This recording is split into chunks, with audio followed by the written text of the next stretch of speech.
Hello, writing teachers. I hope everyone is doing well. It's time for tip number 6. So, this is our last tip, and I think I'm going to give you a little bit of a bonus after this one. So, this tip is to link to future work. We always want to make sure we are encouraging our writers to do the things that we're teaching them, right? So, when we get to the end of all of our conferring steps, we want to make sure we ask them to do this work as they write.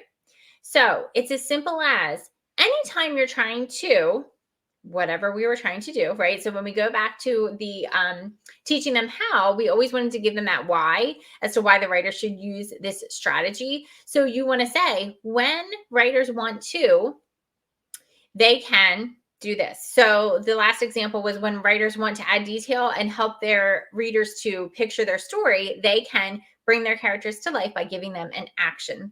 So when you are writing stories in the future, I want you to try to remember to give your characters action when you're explaining what they did.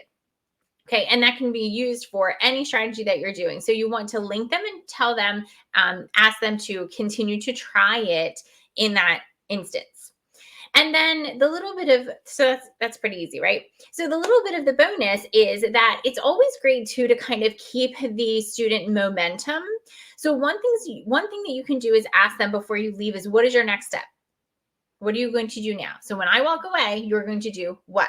Maybe they were going to continue to try what you had just taught them, or maybe they're ready to move on to something else, that they were working on that day. So it's nice to just kind of make sure as soon as you leave, they're going to get right back to work. Okay, so that's my last tip, and I hope you enjoyed this series. Feel free to subscribe if you would like to hear more on the YouTube channel.